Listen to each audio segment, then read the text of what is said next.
अस्सलाम वालेकुम। पुरसरार वाक़यात में अपने सभी सुनने वालों को खुशामदीद कहती हूँ। उम्मीद करती हूँ आप सब लोग खैरियत से होंगे, जहाँ होंगे खुश होंगे और मेरे चैनल के पुरसरार वाक़यात का बेसब्री से इंतज़ार कर रहे होंगे। सिलसिला शुरू करते हैं आज के पुरसरार वाक़यात का। जनवरी 15 की तारीख थी जब मुझे अहमद का फ़ोन आया। यार तुम्हें पता है, अब्बू ने मुझे फार्म हाउस की चाबियाँ दे दी हैं। जल्दी से प्लान बनाते हैं और फार्म हाउस के लिए निकलते हैं। जो मौसम है वहाँ पर जाकर कुछ दिन स्टे करेंगे, बहुत ज़्यादा मज़ा आएगा। मैंने अरसलान को भी कॉल कर दी है। हम तीनों दोस्तों ने अहमद के फार्म हाउस जाने का प्लान बनाया। वो फार्म हाउस जो बहुत दूर दराज इलाके में था, जहाँ आस पास कोई भी आबादी नहीं थी। मेरा नाम इब्राहिम है और मेरा ताल्लुक सियालकोट से है। मेरा दोस्त अहमद और हम दोनों का दोस्त अरसलान, हम 3 दोस्त हैं। हम तीनों दोस्तों का ही एक ग्रुप है। हम लोगों का काफ़ी अरसे से ये प्लान बन रहा था कि अहमद लोगों का जो फार्म हाउस है वहाँ पर जाकर हम लोग कुछ दिन गुजारेंगे, लेकिन हम लोगों का ये प्लान फाइनल होता ही नहीं था। सर्दियाँ थी और हम लोग कॉलेज से भी फ्री थे उन दिनों। तभी अहमद ने अपने बाबा से इजाज़त ली और उससे इजाज़त मिल गई। अरसलान को भी घर से इजाज़त मिल गई और मुझे भी। हमारी फैमिलीज़ भी एक दूसरे से मिलती जुलती थी और सब जानते थे एक दूसरे को, इसलिए हम तीनों को जाने की इजाज़त भी मिल गई। हम लोग बहुत ज़्यादा खुश थे। अहमद गाड़ी पर आया। पहले उसने मुझे पिक किया और फिर अरसलान को। हम तीनों ने मार्केट से खाने पीने का सामान लिया, क्योंकि हम लोगों का प्लान था उनके फार्म हाउस पर 2 दिन के लिए रुकने का, या शायद इससे भी ज़्यादा। तो हम लोगों ने ये डिसाइड किया कि जब हम लोगों को किसी चीज़ की ज़रूरत पड़ेगी तो वहाँ पर पास में जो शहर लगता है वहाँ से हम लोग खाने पीने का सामान साथ साथ लेते रहेंगे। अभी के लिए जो कुछ हमें चाहिए था और नाश्ते के लिए जो कुछ चाहिए था वो हम लोगों ने ले लिया और फार्म हाउस की तरफ रवाना हो गए। उनका फार्म हाउस जो था वो बहुत ज़्यादा दूर था। अक्सर वो लोग अपने फैमिली फंक्शंस अपने फार्म हाउस पर ही किया करते थे, लेकिन अहमद लोगों का वहाँ पर बहुत ज़्यादा आना जाना नहीं था। अहमद के बाबा ने ये फार्म हाउस अपने एक दोस्त से ख़रीदा था तकरीबन 15 बरस पहले। हम लोग जब वहाँ पर पहुँचे तो रात हो चुकी थी। हम लोगों को तकरीबन 3.5-4 घंटे की ड्राइव करके फार्म हाउस पर पहुँचना था और हम लोग अंधेरा बहुत ज़्यादा होने से पहले ही पहुंचना चाहते थे, लेकिन सर्दियों में तो वैसे भी बहुत जल्दी दिन ढल जाते हैं। फिर भी हम लोग मगरिब तक वहाँ पर पहुंच ही गए थे। वहाँ पर जब हम लोग फार्म हाउस पर पहुंचे, मेन गेट का ताला खोला, गाड़ी अंदर पार्क की। पूरा फार्म हाउस अंधेरे में डूबा हुआ था। गेट लाइट्स तक भी बंद थी। ऐसे लग रहा था कि हम लोग किसी भूत बंगले में आ गए हैं, लेकिन फिर भी हम लोग थे तो बहुत एक्साइटेड। मोबाइल टॉर्च हम लोगों ने ऑन की और फार्म हाउस के मेन दरवाजे की तरफ बढ़ने लगे। वहाँ पर जाकर अरसलान को एक शरारत सूझी और उसने ज़ोर ज़ोर से दरवाज़ा खटखटाना शुरू कर दिया। यहाँ पर कोई है, हम मुसाफिर हैं, रास्ता भटक गए हैं, हमारे लिए दरवाज़ा खोलिए। तो तभी अहमद हंसने लगा और कहने लगा, मजाक का टाइम नहीं है, बहुत ठंड हो रही है, चलो अंदर चलते हैं। हम लोगों ने मेन डोर खोला और अंदर आकर राइट हैंड पर स्विच बोर्ड था, सारी लाइट्स ऑन की, गेट लाइट्स भी ऑन कर दी। उनका पूरा फार्म हाउस ऑलरेडी रोशन हो गया। हर जगह पर खूबसूरत फर्नीचर थे। उन लोगों ने बड़े अच्छे तरीके से अपने फार्म हाउस को सेट भी किया हुआ था। हम लोग वहाँ पर जाकर बैठे। वहाँ पर एक कोने में आतिशदान भी था। हम लोगों ने सोचा कि वहाँ पर कुछ लकड़ी वगैरह जलाते हैं। अहमद ने कहा कि हाँ, यहाँ पर अक्सर जब हम लोग सर्दियों में अपने कज़न की शादी पर आए थे, यहीं पर अरेंजमेंट किया था, तो यहाँ पर आतिशदान में लकड़ियाँ जलाई भी थी। शायद कुछ पुरानी लकड़ियाँ पास पड़ी भी होंगी। देखा तो उस साइड पर कुछ लकड़ियाँ भी रखी हुई थी। वो लकड़ियाँ उठाई तो हम लोगों के पास मैच बॉक्स तो था ही, क्योंकि अरसलान स्मोकिंग करता था। हम लोगों ने वो लकड़ियों को जलाया। वो लकड़ियाँ जल गई, बिल्कुल सूखी लकड़ियाँ थी और हम लोग आग के पास बैठ गए। बहुत ज़्यादा एंजॉय कर रहे थे। उठकर एक बेडरूम देखा। बेडरूम भी बिल्कुल ठीक था। फ्रेश हुए, हाथ मुंह धोया। उसके बाद वहाँ पर आकर आतिशदान के पास ही टेबल और चेयर्स करके बैठ गए और जो कुछ खाने पीने का सामान लाए थे उसमें से कुछ निकाल कर खाने पीने लगे। प्रॉपर वहाँ पर उन लोगों का एक किचन भी सेट था। वहाँ से हम लोगों ने कुछ प्लेट्स भी निकाली और उनको वॉश किया क्योंकि वो काफ़ी अरसे से धुली हुई नहीं थी। आराम से खाना वगैरह खा पी के हम लोग बैठे वहाँ पर चाय पी रहे थे। चाय अहमद घर से बनवा कर लाया था एक टी पॉट में। किचन तो वहाँ पर ऑलरेडी सेट था तो चाय भी हमें गर्म करने की कोई ख़ास ज़रूरत नहीं पड़ी क्योंकि चाय अभी तक गर्म ही थी। चाय वगैरह पी बातें कर रहे थे। तभी अरसलान कहने लगा, यार इतना बड़ा फार्म हाउस है और यहाँ पर तो कोई रहता भी नहीं है, तुम्हें कभी ये नहीं लगा कि यहाँ पर जन्नत भी हो सकते हैं? तो अहमद कहने लगा, यार कैसी बातें करते हो, हम तीनों अकेले हैं, ऐसी बातें मत करो और यहाँ पर कोई जिन्न नहीं है। उसने कहा, ठीक है भाई, ये तो रात के पिछले पहर में ही पता चलेगा कि यहाँ पर कोई जिन्नात हैं या नहीं। देखो फिर मुझे ना कहना, अभी से सोच लो रात गुजारनी है या निकले। तभी अहमद ने कहा कि कैसी बातें करते हो, हम लोग यहाँ पर एंजॉय करने के लिए आए हैं और तुम अभी से डराने लगे हो। काफ़ी देर आग के पास बैठने के बाद अब हम लोग थक गए थे और हम लोग बेडरूम में सोने के लिए चले गए। जैसे हम लोग बेडरूम में गए वहाँ पर डबल बेड भी था और एक सोफ़ा भी था। हम लोगों ने ब्लैंकेट्स निकाले और डबल बेड पर अहमद और अरसलान हो गए और मैं वहाँ पर जो सोफ़ा था उसके ऊपर लेट कर ब्लैंकेट लेकर मैं मोबाइल यूज़ कर रहा था। काफ़ी देर हो चुकी थी, रात तकरीबन 2 बज चुके थे। तभी अरसलान भी सो गया और अहमद भी। मुझे भी बहुत गहरी नींद आई हुई थी। मैंने भी आंखें बंद कर ली। कमरे की लाइट ऑफ थी और 0 लाइट बल्ब चल रहा था। तभी एकदम से बाहर कोई आहट सी हुई। आहट ऐसी थी कि जिस तरह से सीढ़ियों से कोई उतरकर नीचे आ रहा है, जैसे बकायदा लकड़ियों की उन सीढ़ियों के ऊपर कोई कदम रखता हुआ नीचे उतर रहा है। मैंने खुद वो आवाज़ सुनी। कौन हो सकता है भला? मैं गौर करके सुनने लगा। मैंने उठकर देखा अरसलान तो सोया हुआ था क्योंकि वो ही एक शरारती था। बकायदा तौर पर बाहर कोई चल फिर रहा था। मैं तो बहुत ज़्यादा डर गया। मैंने उठकर कमरे का डोर जो था उसको लॉक कर दिया। दरवाज़ा बंद तो था लेकिन हम लोगों ने लॉक नहीं किया था क्योंकि हमारे अलावा तो वहाँ पर कोई था नहीं। फिर भी मैंने उठकर उसको लॉक कर दिया। मैं चुपके से अहमद के पास आया, उसको हिलाया चुलाया। वो एकदम से हड़बड़ाकर बोलने लगा तो मैंने इशारा करके रोक दिया कि बोलो मत। उठकर बैठ गया। अरसलान भी जाग गया। मैंने दोनों को खामोश करवाया और कहा कि बाहर सुनो, बाहर कोई चल फिर रहा है। उन लोगों ने भी सुना तो बाहर कदमों की आहट थी, मानो जिस तरह से यहाँ वहाँ कोई चल फिर रहा हो। और उसने बकायदा चेयर्स को भी घसीट कर जैसे साइड पर किया हो। हम लोगों के दिल की धड़कनें बहुत ज़्यादा तेज हो चुकी थी। अहमद भी डर गया। तभी मैंने अहमद से कहा कि बाहर कोई मौजूद है, ये आवाज़ें मुझे पिछले 10 मिनट से आ रही हैं। उसने कहा कि कौन हो सकता है, यहाँ पर तो कोई नौकर भी नहीं है। अब हम लोग डर के मारे बोल भी नहीं पा रहे थे कि हमें इतना खौफ आ रहा था। अहमद ने अपने बड़े भाई को मैसेज किया कि भाई हम लोग फार्म हाउस पर हैं और बाहर किसी के चलने फिरने की आवाज़ें आ रही हैं। उसके भाई की कॉल्स पर कॉल्स आने लगी। हम लोगों ने कॉल अटेंड की और बड़ा आहिस्ता से ब्लैंकेट में मुंह करके बोलने लगे कि बाहर कुछ चल फिर रहा है। उसने कहा कहीं कोई चोर वगैरह ना हो, तुम लोगों ने गेट सही से बंद किया था। हम लोगों ने कहा कि हम तसल्ली से सारे दरवाजे बंद करके कमरे में आए हैं। सीढ़ियों से उतरकर कोई नीचे आया है और ये इब्राहिम ने खुद सुना है।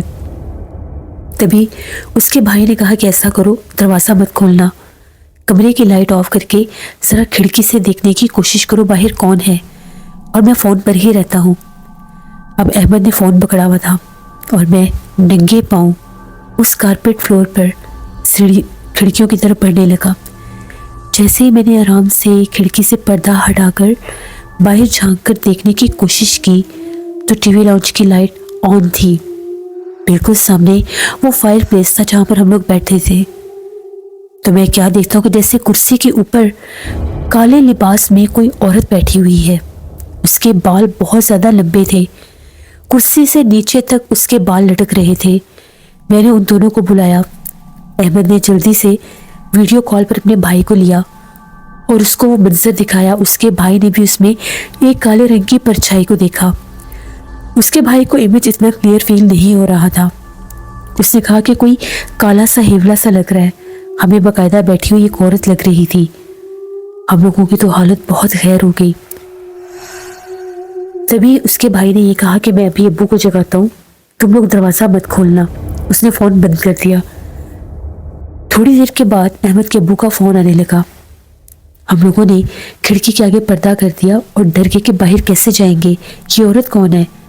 تبھی باقاعدہ جس طرح سے قدموں کی آہٹ محسوس ہوئی اور ایسا لگا کہ جس طرح سے کوئی باہر کی طرف گیا ہے. احمد کے بابا کا فون بھی آ گیا. احمد نے انہیں ساری بات بتائی کہ اس طرح سے یہاں پر ہم نے ایک عورت کو دیکھا ہے, پتہ نہیں کون عورت ہے, کہاں سے آئی ہے اور باہر بیٹھی بھی ہوئی ہے. اس کے ابو نے کہا کہ جلدی سے مجھے بھی ویڈیو کال میں دکھاؤ کہ بھلا کون ہے باہر. جیسے اس کے ابو نے ویڈیو کال کی, باہر کچھ بھی نہیں تھا, لیکن وہ چیئر جو تھی اس کا رخ ہم لوگوں کی طرف تھا, اس کمرے کی طرف, اس ونڈو کی طرف. ہم لوگوں کی تو جان ہی نکل گئی. احمد نے کہا کہ بابا مجھے بہت ڈر لگ رہا ہے, آپ جلدی سے آ جائیں. اب آدھی رات کا ٹائم تھا. اس کے ابو نے کہا تم لوگ ڈرو مت, ہم لوگ ابھی پہنچتے ہیں.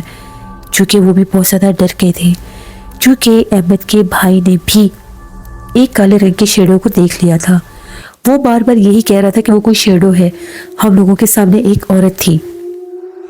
تبھی تھوڑی دیر کے بعد ایسا لگنے لگا کہ جس طرح سے وہاں کا جو مین ڈور ہے, جو انٹرس ڈور ہے ٹی وی لاؤنج کا, اس کے اوپر کوئی دستک دے رہا ہے اور باقاعدہ آواز دے کر پکار بھی رہا ہے کہ جلدی سے دروازہ کھولو, باہر بہت ٹھنڈ ہے.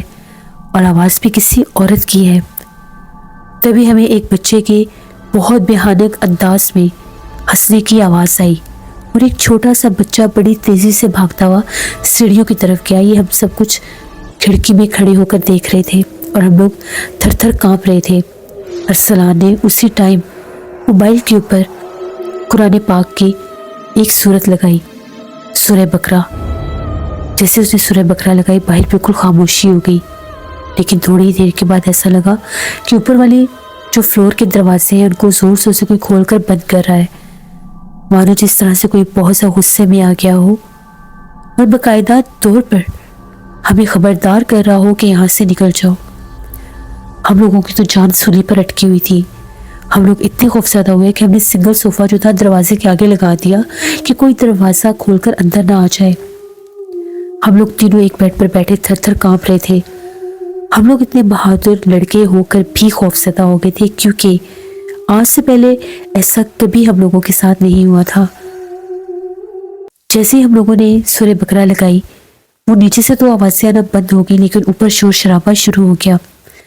باقاعدہ طور پر جس طرح سے اوپر بھاگ دوڑ, بہت زیادہ بھاگ دوڑ تھی. کبھی بچے بھاگ رہے ہیں, کبھی کوئی عورت بھاگ رہی ہے, اور بھیانک کتوں کے بھونکنے کی آوازیں الگ سے آ رہی تھی. پورا منظر اس حد تک بھیانک تھا کہ باقاعدہ طور پر جس طرح سے ہم لوگ ہارر موویز دیکھتے ہیں. 4:30 پونے 5 بجے کا ٹائم ہو گیا. احمد کے ابو ابھی تک نہیں پہنچے تھے. ان کے بار بار کالز آ رہی تھی کہ میں راستے میں ہوں, بس میں پہنچنے والا ہوں, میں تھوڑا سا دور رہ گیا ہوں. 5:30 بجے کے قریب احمد کے ابو پہنچے. اب وہ بار بار بیلز بجا رہے تھے. ہمارے پاس تو اتنی ہمت نہیں تھی کہ ہم لوگ باہر نکل سکیں.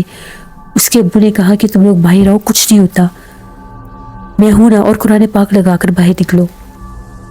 جیسے ہی ہم لوگوں نے دروازہ کھولا, ان کی ٹی وی لاؤنج کی جو سیڑھیاں تھیں باقاعدہ اس میں سے ایک کالے رنگ کے لباس میں ملبوس, پتہ نہیں جو مرد تھا یا عورت, بڑی تیزی سے اوپر گئے. ہم لوگ چیخیں مارتے ہوئے باہر بھاگے. اتنے تیز ہم لوگ بھاگے کہ ہمیں ایسا لگ رہا تھا جس دل کی دھڑکنوں کو کچھ ہو جائے گا. جا کر گیٹ کھولا, اس کے ابو کے ساتھ جا کر ہم لوگ لگے, وہ الگ سے پریشان. ہم نے انہیں کہا کہ اندر مت جائیں, اندر بہت زیادہ جنات ہیں, وہ نقصان دے دیں گے, وہ تو سامنے چل پھر رہے ہیں, باقاعدہ شور شرابہ کر رہے ہیں. احمد کے ابو نے کہا کچھ نہیں ہوتا, میں تمہارے ساتھ ہوں, میرے ساتھ چلو. احمد کے ابو اندر آئے اور بلند آواز میں آیت کرسی پڑھنے لگے. آیت کرسی پڑھ کر 3 دفعہ انہوں نے دروازے کے اوپر زور زور سے جسے کھٹکھٹاتے اس انداز میں ہاتھ مارا اور کہا کہ جو کوئی بھی ہے آگے سے ہٹ جاؤ, میں تمہیں کوئی نقصان نہیں دوں گا, ہمارے بچوں کو مت ڈراؤ. یہ کہہ کر وہ اندر داخل ہوئے, ہمارا سارا سامان اٹھایا, हमारे साथ मिलकर पूरा घर बंद किया। उन्होंने बिल्कुल भी कोशिश नहीं की उन मखलूकात के पीछे जाने की। अहमद के अब्बू ने हमें अपने साथ लिया, अपनी गाड़ी निकाली और हम लोग सारे वापस आ गए। हम लोग खौफ से इस हद तक निढाल हो चुके थे कि हम लोगों को बुखार हो गए थे। 3-4 दिन तो हम लोगों को बहुत सा बुखार थे, हमारी हालत बहुत ज़्यादा टाइट थी।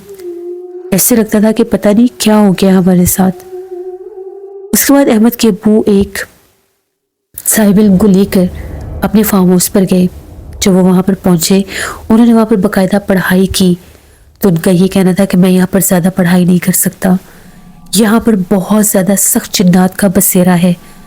अफरीद जिन्नात का पूरा ख़ानदान आपके इस फार्म हाउस में आबाद है और वो यहाँ पर अब किसी को रहने नहीं देंगे। आपने इस जगह को बिल्कुल वीरान और सुनसान कर दिया है और जगह जगह पर जिस तरह से कोई इस घर में एक भी आपने ना कोई जाए नमाज रखा हुआ, ना कोई कुरान पाक रखा हुआ, आपने तफरीह के लिए इस जगह को खरीदा है।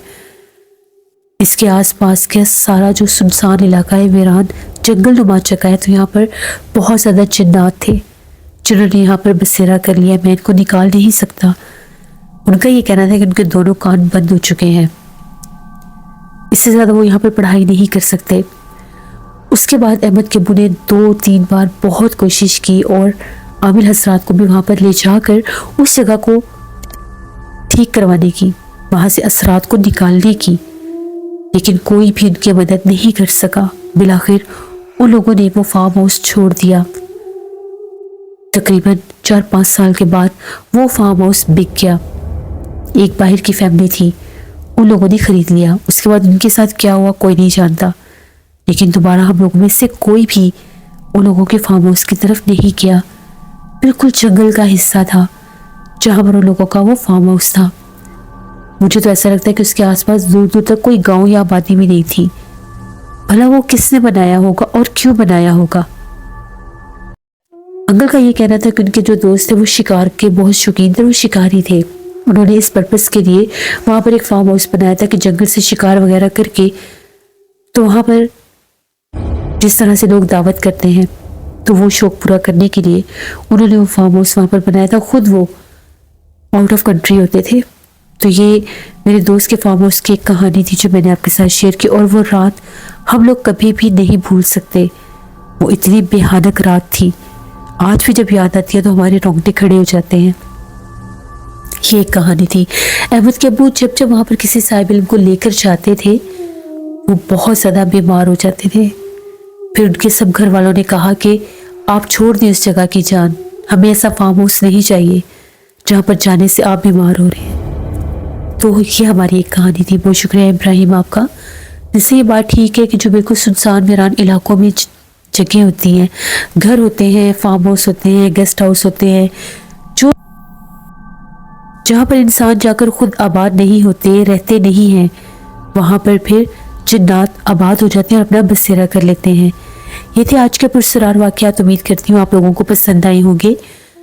आप लोग भी अपने पुरसरार वाक़यात, खौफनाक कहानियाँ शेयर कर सकते हैं डिस्क्रिप्शन बॉक्स में दिए गए ईमेल आईडी nushinmik57@gmail.com पर। इसके अलावा आप लोग मुझे कमेंट बॉक्स में भी स्टोरी शेयर कर सकते हैं। नाना जी की कहानियों में कल कहानियाँ आएंगी, उनको भी विजिट करिएगा और सब्सक्राइब करिएगा। अपना बहुत सा ख्याल रखिएगा। अपनी ढेरों दुआओं में मुझे, मेरी फैमिली, मेरे पूरे पाकिस्तान को याद रखिएगा। Thank you for listening my stories. Stay tuned. अल्लाह हाफिज़।